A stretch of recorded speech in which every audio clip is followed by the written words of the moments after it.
ದೇವದುರ್ಗ ರಾಯಚೂರು ಜಿಲ್ಲೆಯ ದೇವದುರ್ಗ ತಾಲೂಕು ಮಲದಕಲ್ ಗ್ರಾಮದಲ್ಲಿ ಆ, 3 ಜನ ಅಕ್ಕಂದಿರ ನಂತರ ಜಾಗಟಗಲ್ ಶ್ರೀಗಳ ಒಂದು ಹೇಳಿಕೆಯ ಮೇರೆಗೆ 4ನೇ ಮಗನಾಗಿ ಜನಿಸ್ತಾರೆ. ವಿಪರ್ಯಾಸ, ವಿಧಿಯಾಟ, 2 ವರ್ಷಕ್ಕೆ ತಾಯಿಯನ್ನು ಕಳ್ಕೊತೀರ.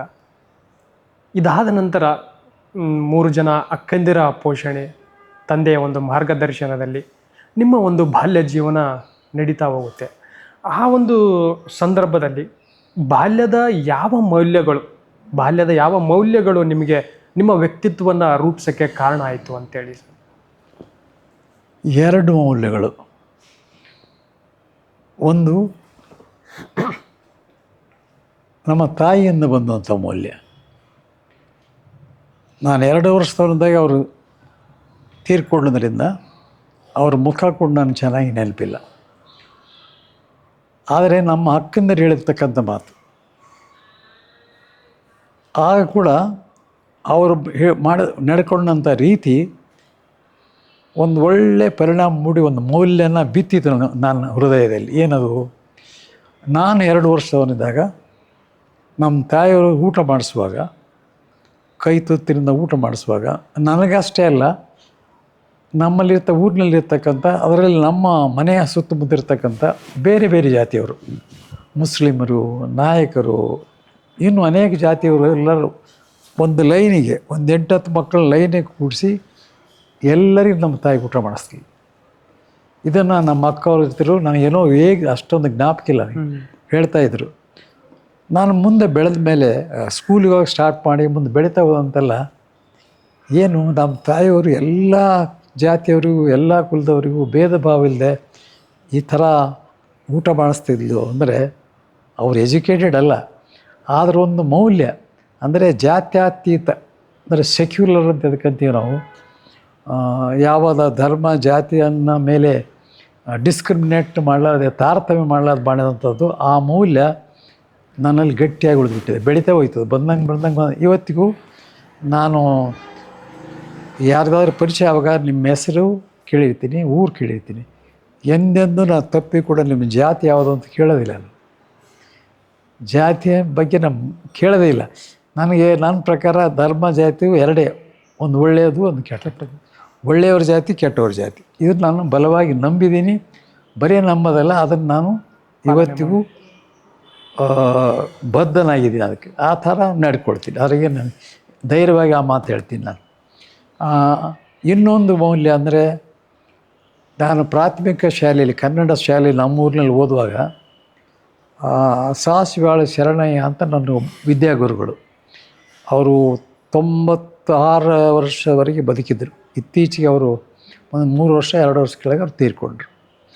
ಅವರು ಪಾಠ ಮಾಡುವಾಗ ನೈತಿಕತೆಯ ಬಗ್ಗೆ, ಮನುಷ್ಯರೆಲ್ಲ ಸಮಾನರು, ಎಲ್ಲರೂ ಒಂದೇ ರೀತಿ ನೋಡ್ಕೊಳ್ಬೇಕು, ಇನ್ನೊಬ್ಬರಿಗೆ ಹಿಂಸೆ ಮಾಡಬಾರ್ದು, ಒಟ್ಟಿನ ಮೇಲೆ ನೈತಿಕ ಮೌಲ್ಯನ ಅವರು, ಮಾನವೀಯತೆಯ ಮೌಲ್ಯವನ್ನು, ಅನುಕಂಪವನ್ನು, ಸಮಾನತೆಯನ್ನು ಬೆಳೆಸೋದರಲ್ಲಿ ನಮಗೆ ಆ ಕಾಲಕ್ಕೆ ಒಂದು ನೈತಶಾಸ್ತ್ರ ಅಂತ ಪುಸ್ತಕ ಇತ್ತು, ಪಠ್ಯಪುಸ್ತಕ ಇದು, ಈಗಿಲ್ಲ ಸ್ಕೂಲ್ಗಳಲ್ಲಿ.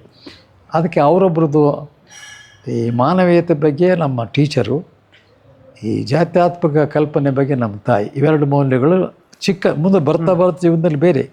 ಆ ಕಾಲದಲ್ಲಿ ನಿಮ್ಮ ಪ್ರಶ್ನೆಗೆ ಉತ್ತರ ಕೊಡಬೇಕಾದ್ರೆ ಇವೆರಡು ಮೌಲ್ಯಗಳು ಪ್ರಭಾವ ಬೀರಿದೆ. ಅದು ನಿಜ ಸರ್. ಇನ್ನು ಅಂಥ ದಿನಗಳಲ್ಲಿ ನೀವು ಗ್ರಾಮೀಣ ಪ್ರದೇಶದಲ್ಲಿದ್ದು ಬೇರೆ ಕಲಬುರ್ಗಿ ಯೂನಿವರ್ಸಿಟಿಗೆ ಹೋಗ್ತೀರಾ, ಮತ್ತು ಆಮೇಲೆ ಕರ್ನಾಟಕ ಯೂನಿವರ್ಸಿಟಿಲಿ ಲಾ ಒಂದು ಕೋರ್ಸನ್ನು ತೊಗೊಳ್ತೀರಾ.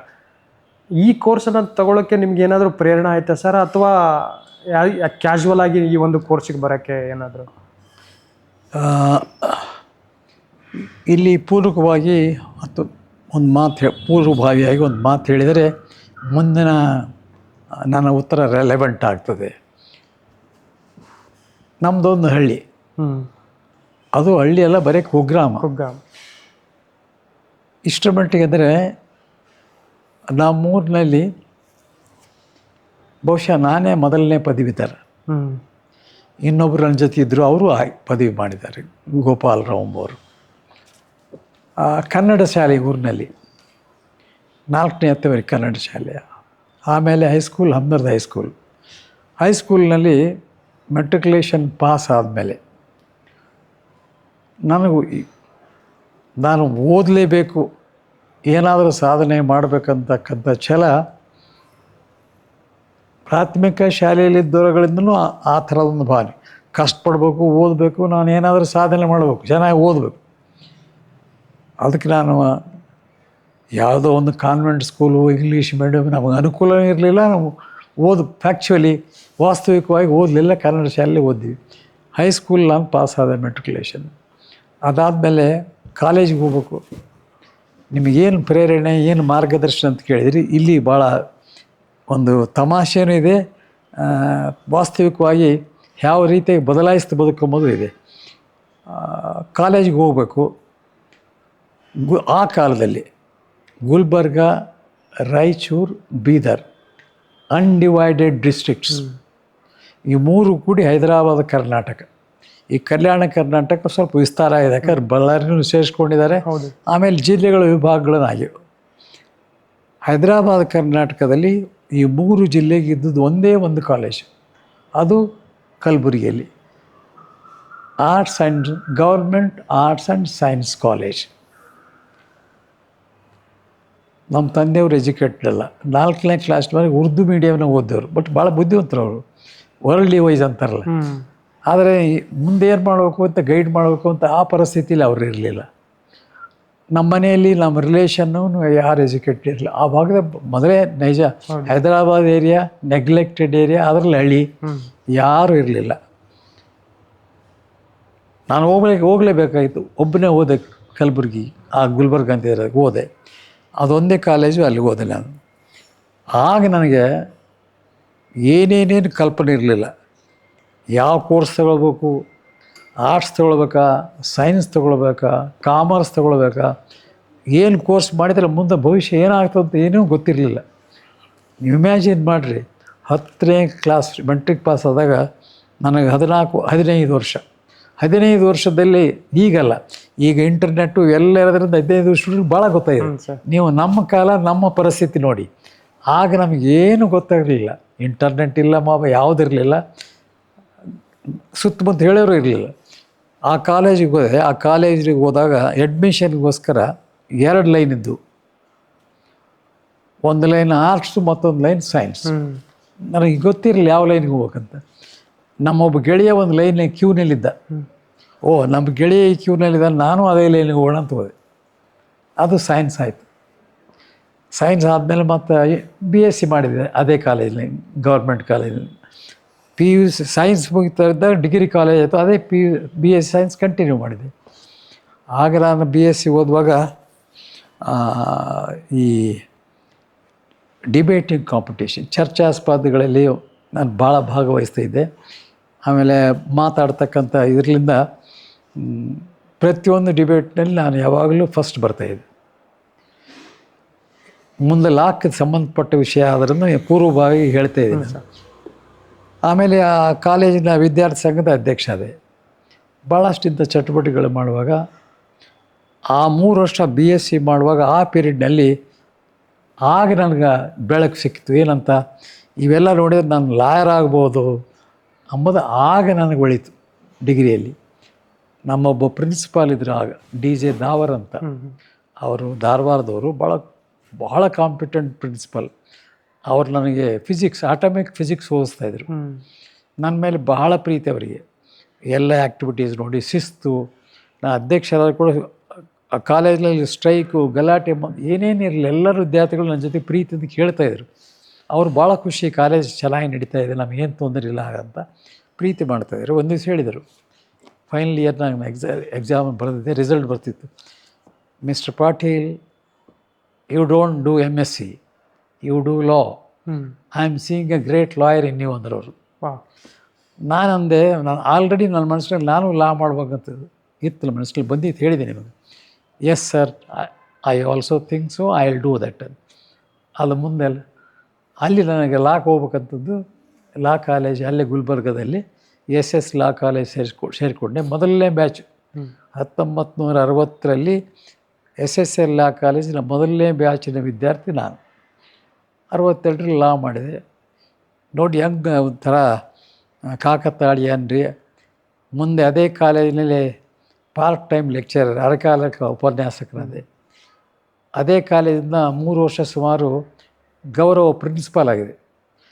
ಮೊದಲನೇ ಆ ಕಾಲೇಜಿನ ಮೊದಲನೇ ಬ್ಯಾಚಿನ ಒಬ್ಬ ವಿದ್ಯಾರ್ಥಿ ಅದೇ ಕಾಲೇಜಿನ ಪ್ರಿನ್ಸಿಪಲ್ ಆಗಿದ್ದು ಒಂದು ಭಾಳ ಸಂತೋಷವಾದಂಥ ಕಾಕತಾಳಿ ಅಂದ್ಕೊಂಡಿದ್ದೀನಿ. ಆಗ ನನಗೆ ಲಾ ಮಾಡಿದೆ. ಮುಂದಿಂದು ಇದೆ. ಒಂದು ಇಂಟ್ರೆಸ್ಟಿಂಗ್ ವಿಷಯ ಸರ್, ಲಾ ಕಾಲೇಜಲ್ಲಿ ನೀವು ಲೆಕ್ಚರ್ ಆಗಿ ಕೆಲಸ ಮಾಡ್ತಿರ್ತಾರೆ. ನಿಮ್ಮ ಪ್ರಿನ್ಸಿಪಲ್ ಅಥವಾ ಕಾಲೇಜಿನ ಲೆಕ್ಚರ್ ಇರ್ತಾರೆ, ಅವರ ಒಬ್ಬ ಪತ್ನಿಗೆ ನೀವು ತಿರ್ಗಾ ಲೆಕ್ಚರ್ ಆಗಿ ನೀವು ಪಾಠವನ್ನು ಮಾಡ್ತೀರಂತೇಳಿ. ಹೌದು. ಅಲ್ಲೇನಾಯಿತು ಅಂದರೆ ಗುಲ್ಬರ್ಗದಲ್ಲಿ ಕುಸುಮಾಕರ್ ದೇಸಾಯಿ ಅಂತ ಒಬ್ಬ ಸೀನಿಯರ್ ಅಡ್ವೊಕೇಟ್, ಅವ್ರ ಹೆಂಡತಿ ಹೆಸರು ಸರಿತಾ ದೇಸಾಯಿ. ಕಾಲೇಜಿನ ಮೊದಲನೇ ಬ್ಯಾಚ್ ಪ್ರಾರಂಭ ಆದಾಗ ಕುಸುಮಾಕರ್ ದೇಸಾಯಿ ಅವರು ನನಗೆ ಪಾಠ ಮಾಡ್ತಾರೆ. ನಮ್ಮ ಬ್ಯಾಚಿಗೆ ಅವರು ಪಾರ್ಟ್ ಟೈಮ್ ಲೆಕ್ಚರರ್, ಲಾಯರು. ಮುಂದೆ ನಾನು ಆ ಲಾ ಕಾಲೇಜಿನಲ್ಲಿ ಪಾರ್ಟ್ ಟೈಮ್ ಲೆಕ್ಚರರ್ ಆಗಿ ನಂತರ ಪ್ರಿನ್ಸಿಪಾಲ್ ಆದಾಗ ಆ ಕುಸುಮಾಕರ್ ದೇಸಾಯಿ ಅವರು ಯಾರು ನನಗೆ ಪಾಠ ಮಾಡಿದರು, ಅವ್ರ ಹೆಂಡತಿ ಲಾ ಕಾಲೇಜ್ ಜಾಯಿನ್ ಮಾಡಿದರು. ನಾನು ಅವರಿಗೆ ಪಾಠ ಮಾಡಿದೆ. ಇದು ಸಂದರ್ಭ. ಸರ್, ಇದಾದ ನಂತರ ನಿಮ್ಮ ಒಂದು ವಕೀಲ ವೃತ್ತಿಯನ್ನು ಕಲಬುರಗಿಯಿಂದನೇ ಪ್ರಾರಂಭ ಮಾಡ್ತೀರ. ಸೊ ಆ ಒಂದು ಆರಂಭದ ದಿನಗಳನ್ನು ಆ್ಯಸ್ ಎ ಲಾಯರ್ ಆಗಿ, ಪ್ರಾಕ್ಟಿಷನರಿ ಲಾಯರ್ ಆಗಿ ನೆನೆಸ್ಕೊಳ್ಳೋದಾದರೆ ಏನು ಹೇಳೋಕ್ಕೆ ಇಷ್ಟಪಡ್ತೀರ? ಲಾ ಫಸ್ಟ್ ನಾನು ಪಾಸ್ ಆದಮೇಲೆ ಒಂದು ಪ್ರಶ್ನೆ ನನ್ನ ಕಣ್ಣೆದುರಿಗೆ ಬಂತು. ನಾನು ವಕೀಲ ವೃತ್ತಿನ ರಾಯಚೂರಿನಲ್ಲಿ ಮಾಡಬೇಕಾ ಅಥವಾ ಗುಲ್ಬರ್ಗದಲ್ಲಿ ಪ್ರಾರಂಭ ಮಾಡಬೇಕಾ? ಸಾಮಾನ್ಯ ವಕೀಲರು ತಮ್ಮ ಜಿಲ್ಲೆಯಲ್ಲಿ ತಮ್ಮ ತಾಲೂಕದಲ್ಲೇ ಪ್ರಾರಂಭ ಮಾಡ್ತಾರೆ. ಕಾರಣ ಅಂದರೆ ಜನ ಗೊತ್ತಿರ್ತಾರೆ, ಅವ್ರಿಗೆ ಪ್ರಾಕ್ಟೀಸ್ ಅನುಕೂಲ ಆಗ್ತದೆ ಎಂಬ ದೃಷ್ಟಿಯಿಂದ. ಆದರೆ ನನ್ನ ವಿಷಯದಲ್ಲಿ ಭಾಳ ಜನ ನಾನು ಗುಲ್ಬರ್ಗದಲ್ಲೇ ಭಾಳ ಪರಿಚಯ ಮಾಡಿದ್ದಾರೆ. ಬಿಕಾಸ್ ಆ ಬೆಳೀತಕ್ಕಂಥ ವಯಸ್ಸಿನಲ್ಲಿ ಇಲ್ಲಿ ಸಣ್ಣವನಿದ್ದೆ. ಆಮೇಲೆ ನಾನು ಬೇರೆ ಬೇರೆ ಚಟುವಟಿಕೆಗಳಿಂದ ಎಲ್ಲ ಕಾಲೇಜಿನಲ್ಲಿ ಭಾಷಣ ಮಾಡೋದ್ರಲ್ಲಿ ಪಬ್ಲಿಕ್ ಫಂಕ್ಷನಲ್ಲಿ ಅಲ್ಲಲ್ಲಿ ನಾನು ಮಾತಾಡ್ತಿದ್ದೆ. ಪರಿಚಯ ಆಗಿತ್ತು ಭಾಳ ಜನ. ಅದು ನಿಮ್ಮ ಪರಿಚಯ, ನಿಮ್ಮ ಸಹೃದಯತೆ, ಸೌಜನ್ಯ, ಯಾವ ರೀತಿ ಮಂದಿ ಸಂಪರ್ಕಕ್ಕೆ ಬರ್ತೀರಿ, ಅವೆಲ್ಲ ಕೆಲಸ ಆಗ್ತದೆ. ಆಗ ನನಗೆ ಭಾಳ ಜನರ ಸಂಪರ್ಕ ಬರೋದ್ರಿಂದ ಗುಲ್ಬರ್ಗದಲ್ಲೇ ಮಾಡ್ಬೋದು. ಅಲ್ಲಿ ಸಪೋರ್ಟ್ ಮಾಡೋದು ನನ್ನ ರಿಲೇಟಿವ್ಸು ಅಂಥವ್ರು ಇಂಥವ್ರೆ, ಯಾರು ಕೇಸ್ ಕೊಡೋರು ಮಾಡೋರು ಇರಲಿಲ್ಲ. ರಾಯಚೂರಲ್ಲಿ ಆದ್ರೆ ಗೊತ್ತಿದ್ದವರು ನಮ್ಮೂರು ತಾಲೂಕು ಅಂತ ಬರ್ಬೋದು ಅಂತ ಸ್ವಲ್ಪ ವಿಚಾರದಲ್ಲಿ ಒಂದು ಏನು ಇದು ಮಾಡಬೇಕು ಅದು ಮಾಡುತ್ತಾ ಒಯ್ದಾಟ. ಅಲ್ಲಿ ಗುಲ್ಬರ್ಗ ಶರಣಬಸವೇಶ್ವರ ದೇವಸ್ಥಾನದಲ್ಲಿ ಮತ್ತು ಆ ಶರಣಬಸವೇಶ್ವರ ದೇವಸ್ಥಾನ ನನ್ನದು ಇಷ್ಟ ದೇವತೆ. ಜಾಗಟಗಲ್ ಬಸವಣ್ಣವರ ಕೃಪಾಶೀರ್ವಾದ, ಇಷ್ಟ ದೇವತೆ ಶರಣಬಸವೇಶ್ವರ, ಕುಲದೇವತೆ ಯಾದಗಿರಿಯ ಮೈಲಾರಲಿಂಗೇಶ್ವರ. ನನ್ನಲ್ಲಿ ಸದಾ ದೈವಿ ಭಕ್ತಿ, ದೈವಿ ಕೃಪೆ ಬಗ್ಗೆ ಭಾಳ ನಂಬ್ಕೊಳ್ತೀನಿ ನಾನು. ಆದ್ದರಿಂದ ಅಲ್ಲಿ ದಾಸೋಹ ಮಹಾಮನೆ, ಶರಣಬಸವೇಶ್ವರರ ದಾಸೋಹ ಮಹಾಮನೆಯಲ್ಲಿ ಪೂಜ್ಯ ದೊಡ್ಡಪ್ಪ ಅವರಿದ್ರು. ಆಗ ಅವರು ಭಾಳ ಮಿತಭಾಷಿಗಳು ಮತ್ತು ಹಿತಭಾಷಿಗಳು. ಆಮೇಲೆ ಅವ್ರು ಏನಾದರೂ ಒಂದು ಮಾತು ಹೇಳಿದರೆ ಅದು ಸತ್ಯ ಆಗ್ತಿತ್ತು. ಅದು ನನ್ನ ಅನುಭವ. ನಾನು ಯಾವಾಗಲೂ ಪ್ರತಿನಿತ್ಯ ಅಥವಾ ವಾರಕ್ಕೊಮ್ಮಾದರೂ ಅವ್ರ ದರ್ಶನಕ್ಕೆ ಹೋಗ್ತಿದ್ದೆ. ಶರಣಬಸವೇಶ್ವರ ಟೆಂಪಲ್ಗೆ ಹೋಗಿ ಅಲ್ಲಿಂದ ಅವ್ರನ್ನ ದರ್ಶನ ಮಾಡ್ಕೊಂಡು ಬರ್ತಿದ್ದೆ. ನಂದು ಭಾಳ ಭಕ್ತಿ ಮತ್ತು ವಿಶ್ವಾಸ. ಅವ್ರನ್ನ ಕೇಳಿದೆ, ನಾನು ಈ ಥರ ಪರಿಸ್ಥಿತಿ ಇದೆ, ನಾನು ಗುಲ್ಬರ್ಗದಲ್ಲಿ ಪ್ರಾಕ್ಟೀಸ್ ಮಾಡಲ ಅಥವಾ ರಾಯಚೂರಿನಲ್ಲೇ ಪ್ರಾಕ್ಟೀಸ್ ಮಾಡಲ ಅಂತ. ಅವರು, ನೀವು ಇಲ್ಲೇ ಮಾಡಿ, ಗುಲ್ಬರ್ಗದಲ್ಲಿ ಪ್ರಾಕ್ಟೀಸ್ ಮಾಡಿ, ಚೆನ್ನಾಗಿ ಆಗ್ತದೆ ಅಂದರು. ಅದು ಪೂಜ್ಯ ದೊಡ್ಡಪ್ಪವ್ರನ್ನ ಕೇಳಿದಾಗ, ನೀವಿಲ್ಲೇ ಗುಲ್ಬರ್ಗದಲ್ಲೇ ಪ್ರಾಕ್ಟೀಸ್ ಮಾಡಿರಿ, ನೀವು ಒಳ್ಳೆಯದಾಗ್ತಂದರು.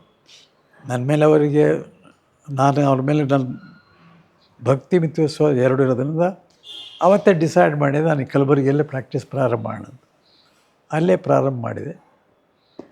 ಪ್ರಾರಂಭದ ದಿನಗಳಲ್ಲಿ ಸ್ವಲ್ಪ ಕಷ್ಟ, ಎಲ್ಲ ವೃತ್ತಿಯಲ್ಲಿ ಪ್ರಾರಂಭ ದಿನಗಳಲ್ಲಿ ಕಷ್ಟ ಆಗ್ತದೆ. ಅದರಲ್ಲಿ ನಾನು ನನ್ನ ಜಿಲ್ಲೆ ಅಲ್ಲ, ಬೇರೆ ಜಿಲ್ಲೆ, ಆ ಕಡೆಯಿಂದ ಯಾರು ಸಂಬಂಧಿಕರಿಲ್ಲ, ಸಪೋರ್ಟ್ ಮಾಡೋರಿಲ್ಲ. ಆದರೂ ಒಂದು ವಿಶ್ವಾಸದಿಂದ, ನನ್ನ ಪರಿಶ್ರಮದ ಮೇಲೆ ನನಗೆ ಭರವಸೆ, ಕಷ್ಟಪಟ್ಟು ನಾನು ಮಾಡ್ತೀನಿ, ಕಷ್ಟಪಟ್ಟು ಮಾಡಿದರೆ ಒಳ್ಳೆಯದಾಗ್ತದೆ ಅಂತಕ್ಕಂಥ ದೃಷ್ಟಿಯಿಂದ ಪ್ರಾರಂಭ ಮಾಡಿದೆ. ದೈವಿ ಕೃಪೆಯಿಂದ ಕ್ರಮೇಣ ನಾನು ಅಂದುಕೊಳ್ಳೋದಕ್ಕಿಂತ ಬಹಳ ಬೇಗ ನನ್ನ ಪ್ರಾಕ್ಟೀಸ್ ಡೆವಲಪ್ ಆಯಿತು. ಕೆಲವು ಮಂದಿ ವರ್ಷಗಳು ತಗೊಳ್ತಾರೆ.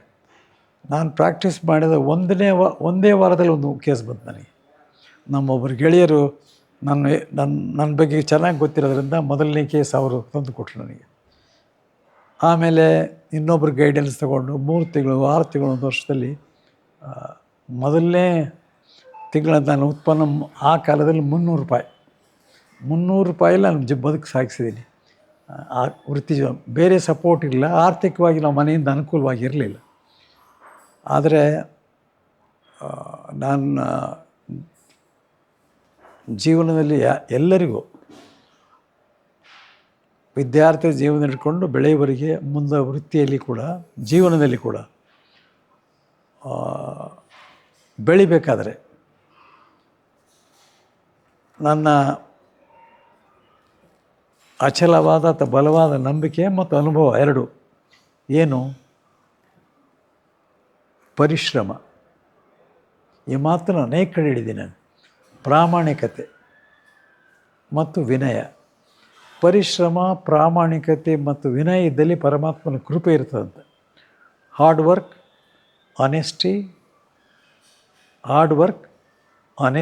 And humility. H hard work, honesty and humility get blessed by divinity. ಇವೆಲ್ಲಿರ್ತವೆ ಅಲ್ಲಿ ದೇವ್ರ ಕೃಪೆ ಇರ್ತದೆ, ಅವ್ರು ಮುಂದೆ ಬರ್ತಾರೆ. ಆ ದೃಷ್ಟಿಯಿಂದ ಇದನ್ನು ನಾನು ವಿದ್ಯಾರ್ಥಿ ಜೀವನದಲ್ಲಿ ಇದನ್ನು ಫಾಲೋ ಮಾಡಿ ಇವತ್ತಿಗೂ ನಾನು ಅದು ವಿಶ್ವಾಸ, ಅದನ್ನು ಫಾಲೋ ಮಾಡ್ತೀನಿ. ನನಗೆ ಒಳ್ಳೆಯದಾಗಿದೆ. ನನಗೆ ಒಳ್ಳೆಯದಾದರೆ ಬಡತನ, ಗ್ರಾಮಾಂತರ ಪ್ರದೇಶ, ಅನಾನುಕೂಲ ಇವೆಲ್ಲ ಇದ್ದರೂ ಕೂಡ ಸ್ವಲ್ಪ ಮಟ್ಟಿಗೆ ನನ್ನ ಜೀವನದಲ್ಲಿ ಇಲ್ಲಿ ಬರಬೇಕಾದ್ರೆ ಅನುಕೂಲ ಆಗಿದೆ. ನನಗೂ ಅನುಕೂಲ ಆದರೆ ಬಡವರು, ಗ್ರಾಮಾಂತರ ಪ್ರದೇಶ ಜನ ಅನಿಸ್ಬೇಕಾಗಿಲ್ಲ. ನೀವು ಇದೇ ಥರ ಮಾಡಿ ನೀವು ಒಳ್ಳೆಯ ದೊಡ್ಡವರಾಗ್ತೀರಿ. ಆದ್ದರಿಂದ ಈ 3 ನಾನಾ ಗುಣಗಳನ್ನು ಅಂದರೆ ಜೀವನದಲ್ಲಿ ಅಳವಡಿಸಿಕೊಂಡಿರೋದ್ರಿಂದ ವಕೀಲ ವೃತ್ತಿಯಲ್ಲಿ ಕೂಡ ನನಗೆ ಭಾಳ ಬೇಗನೆ ಯಶಸ್ಸಾಗ್ತಕ್ಕಂಥ ಅವಕಾಶ ಸಿಕ್ಕಿದೆ.